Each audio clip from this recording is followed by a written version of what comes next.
La necesidad de entender la música como una actividad del ser humano con un lenguaje determinado según la cultura en la que se encuentre es el origen de la etnomusicología.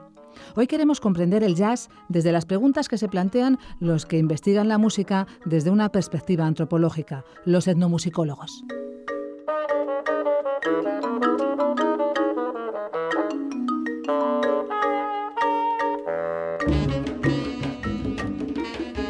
Para ello hemos invitado de nuevo al profesor de Antropología Social y Cultural de la UNED, Francisco Cruces, que también dirige el curso de formación permanente sobre etnomusicología, y al músico Paul Stocker. 1, 2, 3.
Un trío de dos acaba de sonar.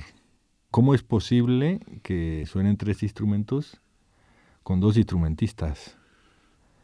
Pues no es trucaje, pero efectivamente estoy tocando 2 a la vez. ¿Por qué? No como acto de circo, de truco de circo, sino porque cuando llegué a este país, hace más años de lo que quiero confesar, no había literalmente con quién tocar. Había un joven Jorge Pardo en Madrid, pero yo no estaba aquí. Había Iturralde, había Vladivas y poco más.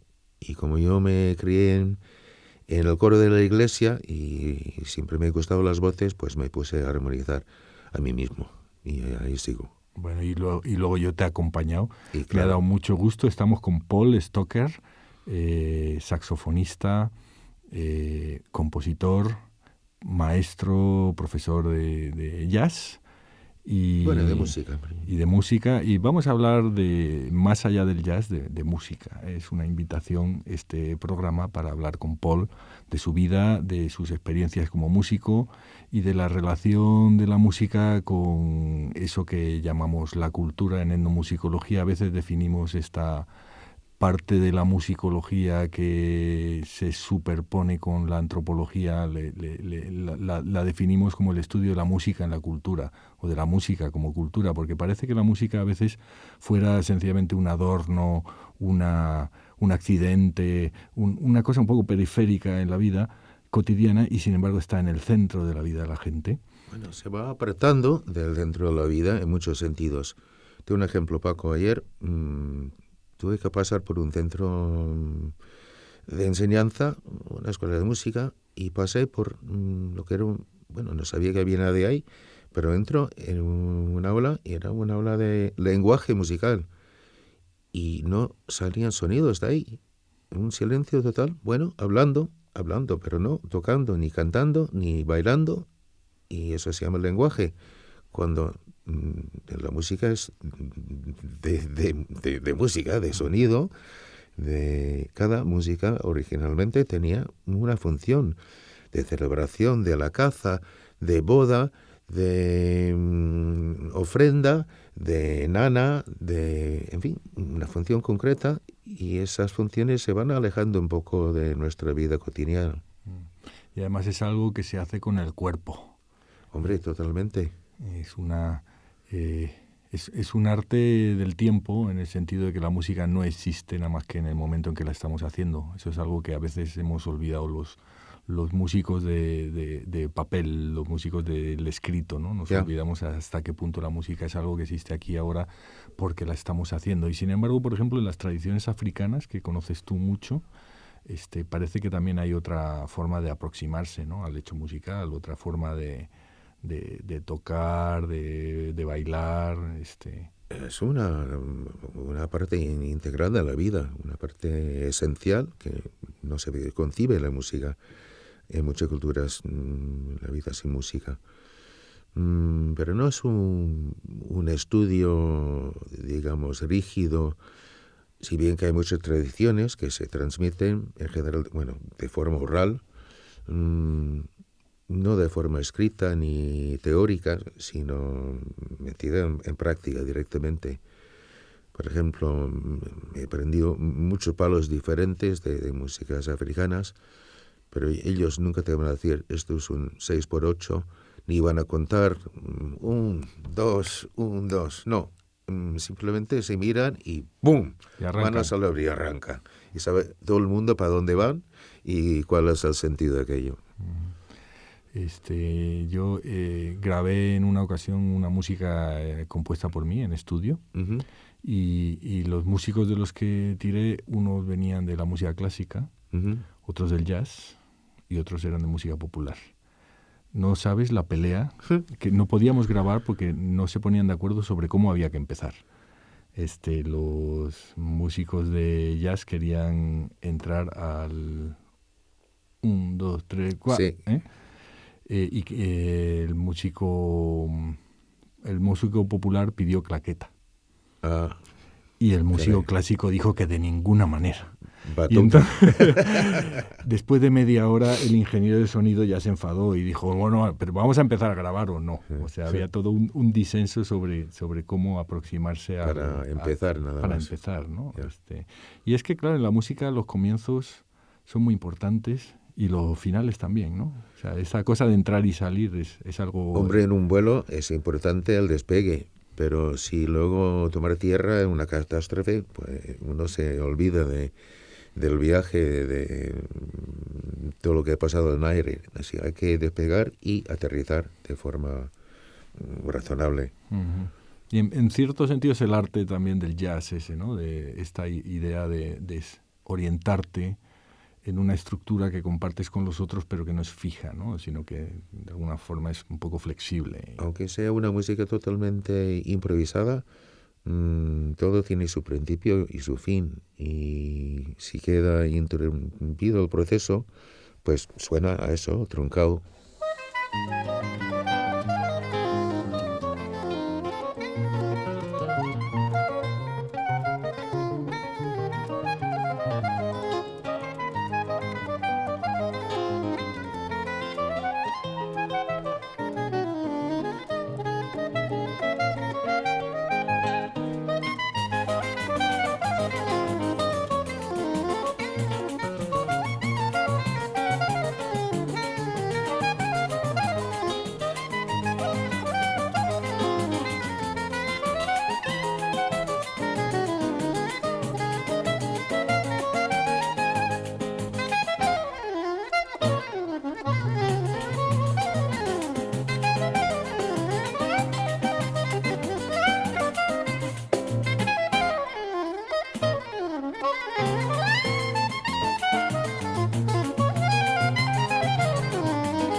¿Cómo fue tu comienzo con el jazz? ¿Cómo fue que tú llegaste a este tipo de música? Pues por pura casualidad, realmente. Yo tocaba guitarra y mi primera banda era de rhythm and blues, que era la música que más me gustaba, de la que sonaba en la radio. Pero un buen día, con unos 11 años, encontré en casa de un amigo un libro de mesa sobre la obra de Dalí.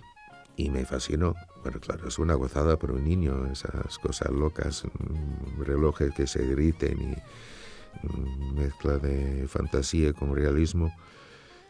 Y nada, me encantó. Y poco después, en la tienda local de música, era más que nada de música folk y country, una portada de disco que llevaba una pintura, un cuadro surrealista, era como árboles jugando al fútbol, y lo compré por eso, por lo parecido a Dolphy, a Dalí, y resultó ser un disco de Eric Dolphy, que fue mi comienzo.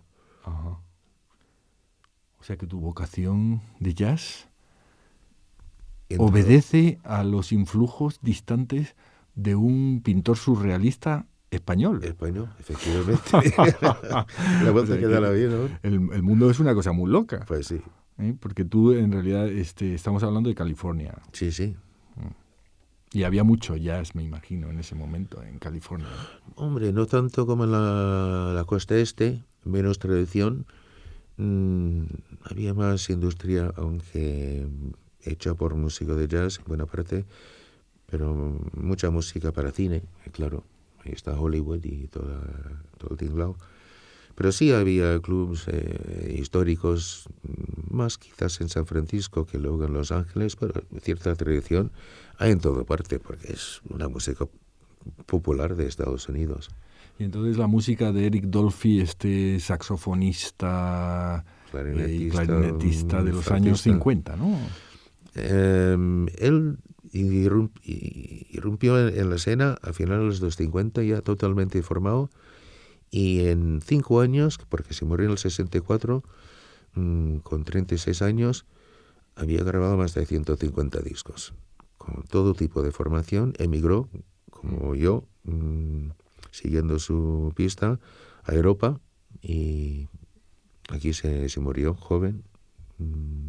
Debido a un error, un malentendido, era diabético y los médicos no lo sabían. Mira, ¿y tú llegaste a tocar con Dolphy? Que va, yo tenía 12 años cuando se murió. Eso sí, que su último disco fue grabado en Ámsterdam con unos grandes músicos holandeses, de los pocos discos que grabó el Dolphy en Europa que no fuesen de estándares con secciones rítmicas locales, sino con músicos ya más abiertos a música original, más atrevida. Y fue Holanda finalmente en busca de estos señores que habían tocado el Last Date con él. Es el momento también, me imagino, de Coltrane, por ejemplo, ¿no? Claro, y Coltrane, Miles Davis. por poco, o sea, lo perdí, porque él también se murió cuando yo tenía 15 años. A partir de los 16 años, que es cuando uno saca el permiso de conducir en Estados Unidos, en California en todo caso, pues si venía Miles a Los Ángeles, pues si venía una semana yo estaba de 5 noches con mi permiso de conducir recién estrenado. Se venía Tony Williams, se venía John McLaughlin, que había conocido antes en Londres, pues yo iba fijo y ahí empezaba a ver los monstruos en directo. John McLaughlin. Recuerdo en un documental reciente que han hecho de Paco de Lucía, hay una parte muy divertida en la que Paco de Lucía confiesa el cabreo que tenía con McLaughlin y Aldi Meola, sí, cuando toca con ellos y les pregunta ¿cómo improvisáis? O sea, ¿cómo hacéis esto? Quiero saber cómo hacéis, ¿no? Y Aldi Meola no lo toma en serio, se levanta, ¿no? Y le dice, no, pero tú lo haces muy bien y tal, y se va. Y entonces Paco de Lucía lo persigue y dice, no, pero siéntate, me tienes que explicar cómo demonios hacéis. Porque claro, Paco de Lucía empezaba improvisando, pero siempre dentro de un mismo tono, y probablemente haciendo alguna modulación específico, conocido, introtonales, pero siempre con un tono de referencia, ¿no? Y de pronto veía que estos eran capaces de moverse a una tonalidad muy distante y de pronto regresar y decía, bueno, ¿cómo estáis haciendo? ¿No? Y el truco es que en realidad pues tenían la partitura, es decir, sabían en la cabeza, ¿no? O sea, sabían cuál era la pauta armónica que estaba siguiendo, ¿no? Pues sí, son disciplinas diferentes. Ellos, a su vez, fliparían con el Paco, porque no entenderían nada de lo que estaba haciendo él, ni entendería el palo del compás de la bulería, ni nada por el estilo. Deben de flipar un color con él. Ese fue también un momento muy bonito del jazz, ¿no? El momento de la, digamos, de la fusión, ¿no? En los años 70, 80, cuando empieza a haber un encuentro. Pues sí, yo vi esa época de la transformación de la banda de Miles, de su quinteto clásico, a toda la gente que iban entrando y saliendo. El comienzo de, digamos, el llamado jazz eléctrico, fue otra vez el Miles el que enseñó a todo el mundo cómo se tenía que hacer eso. Y sí, con el comienzo de muchos experimentos muy curiosos. Y venciendo también, supongo, esa ansiedad en todo músico digamos, de hacer cosas nuevas sin dejar de ser quien eres o sin dejar de estar del lugar de donde vienes, ¿no? Miles siempre tenía muy claro para dónde iba y con quién estaba trabajando. Aunque no fuese el mejor trompetista del mundo, era un gran músico y tenía un instinto increíble para saber cuándo tenía que cambiar de rumbo y cambiar de compañeros.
¿Qué otros músicos han sido importantes para ti, Paul?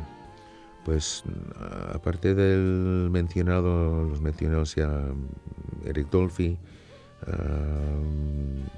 Coltrane, por supuesto, Miles. Luego, antes de cumplir los 18 años, me fui a Nueva York y ahí tuve la oportunidad de escuchar a muchísimos grandes. Pero ya desde el principio me gustaba más la música de vanguardia. Ornette Coleman, Cecil Taylor, Don Cherry, Albert Ayler, Sun Ra. Me gustaba lo friki, mientras mis colegas estaban... Coño, es tan friki que yo no conozco ni uno de los que has dicho. O sea, estos son ¿son músicos de Nueva York? Y de muchas partes. Me gustaba mucho más lo free que el bebop siquiera. Me parecía el bebop pues una música bastante aburrida y hasta comercial. Tardé mucho en investigar las raíces de donde venía todo. Porque el bebop llegó a ser un mainstream en el jazz, digamos, más cualificado, mejor considerado, pero realmente el bebop había surgido como una ruptura con las grandes orquestas de swing. Efectivamente, y los del swing tachaban el bebop como de anti-jazz, de anti-música, Sin embargo, no supuso únicamente una ruptura con las tradiciones del swing, o no tanto una ruptura, una evolución, mejor dicho.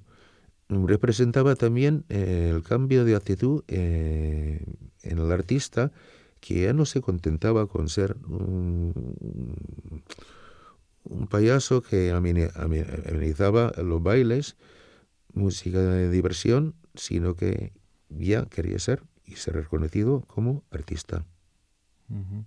Porque en el bebop había también una cosa muy rupturista, pero también muy virtuosa, ¿no? De muchas semicorcheas y semifusas por segundo, una capacidad para, digamos, extender la paleta cromática de cada tonalidad, de cambiar de tonalidad, una complicación armónica Bueno, muy armónica fuerte, y ¿no? rítmicamente sí que implicó un gran salto, pero ya había grandes técnicos, virtuosos, en músicas armónicamente mucho más sencillas. Eso no era ninguna innovación. Las formas y el lenguaje sí que iban cambiando, pero antes había gente tachadas de únicamente músicos de swing, que eran grandes instrumentistas. Sí. ¿Como quién? ¿Como Stan Getz o Este es anterior, no, Stan Getz es posterior, digo. Hombre, gente de la banda de Ellington eran músicos... Pee Wee Russell, ¿no? Sí, o Johnny Hodges, o Coleman Hawkins, Lester Young, músicos que se asociaban más bien con la época del swing que con el bebop. Y después de esa, digamos, de esa relación con el free que dices, con el freaky, Sí. ¿por dónde ha caminado tu música? Es decir, ¿qué influencias ha tenido? Bueno, como autodidacta yo pensaba que uno cogía un instrumento, escuchaba la música que le gustaba y se ponía a tocar. Y no tenía realmente ni idea de formas, estructuras, de la tradición. Y a medida que me iba encontrando con otros músicos de otros tipos de música, me iba fijando en la importancia de saber mucho más de lo poco que sabía. Y me puse a estudiar, a analizar, investigar las raíces del free. Y vi que todos ellos habían pasado por grandes escuelas, que no se rompen reglas si no se conocen primero. ¿Y cuál es la regla que te ha dado más gusto a ti romper? Hombre, si empecé con todo roto, si un proceso de más bien recomponer las piezas sueltas. Es un poco como el proceso al contrario de... Cuentan de un viaje de homenaje que hizo Antonio Carlos Jobim a Héctor Villalobos y le preguntó, ¿cómo compone usted? Y le contestó, y no compongo, me descompongo.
Tú has tenido mucha querencia en ese sentido con las tradiciones musicales de los países donde has vivido o con los que el origen de músicos con los que has tocado, ¿no? Hemos podido escuchar no solo en el programa de hoy sino en el anterior. Hemos escuchado música de raíz sudafricana, zulú supongo. En general sí, pero únicamente puede ser zulú, Xhosa o Shanghái, pero han sido más bien músicos que como yo estaban en movimiento, viajando por un motivo u otro, porque otros países donde he vivido, Holanda, por ejemplo, no tiene una gran tradición musical propia. Me matarán por decirlo, pero no sé, nómbreme 5 compositores holandeses, por ejemplo. Sin embargo, quizás para suplir esa carencia, esa falta de música propia, son muy disciplinados, grandes expertos en investigar y reproducir músicas de otros sitios. Hay una cobla de música catalana en Ámsterdam, por ejemplo. Y también hay huellas de la música portuguesa, palestina, del Medio Oriente y, por supuesto, española, ¿no?, en lo que tú compones. Claro, no he vivido más al este de España que Grecia, pero siempre me ha atraído las músicas del Mediterráneo. He vivido mucho en Portugal, y aquí, por supuesto, Portugal, tanto Portugal como España, sí que tienen tradiciones musicales muy ricas, de procedencia muy diferente, que la que se escucha en Cádiz no es parecido con lo que se escucha en el País Vasco. Y sin embargo son tradiciones muy antiguas y muy ricas. Pues mira, para terminar solo te voy a contar, Paul, que cuando escuchaba tu disco con esa bulería, esa nana sudafricana y otras cosas que te he oído en otras ocasiones, ¿no?, me venía acordando de una cosa que dijo un etnomusicólogo que es John Blacking, que tiene un libro precioso de ensayos que yo traduje, que se llama How Musical is Man, ¿no? Es decir, cuánta música hay en el hombre. Él trabajó con los Venda de Transvaal en Sudáfrica. Ajá. Y decía una cosa muy bonita, decía, la música de un compositor es la respuesta de un hombre a los problemas de su época. Es decir, no hacemos la música que queremos, no hacemos la música solo porque es bonita, sino porque nos ayuda a pensar el tiempo en el que vivimos y cómo relacionarnos con lo demás. Y yo pienso que en tu música hay mucho de esto que decía Blacking, ¿no?, en el sentido de que siento que en toda esa relación con las músicas de esos países y de esos músicos con los que tú has compartido, hay una respuesta a preguntas que son de la época, ¿no? Y del momento, incluso. Y del momento, efectivamente. Sí, seguro. Nunca sabes con quién te vas a cruzar en el camino, y pues el discurso del momento es lo que es determinado por ese encuentro. Por eso en la careta de tu disco, Skylar, que me ha gustado mucho el texto con el que lo terminas, ¿no?, haces una mención de la calle como un lugar de encuentros y de aprender. Pues sí. La universidad de la calle, ¿no? Ha sido una gran escuela para mí, efectivamente. Y donde dices que lo que aprendiste es que la música es más grande que nosotros. Es lo que intento transmitir y recordar a todo el mundo, que siempre estamos aspirando a ir a más, pero es que hay más, y siempre hay mucho más que nosotros.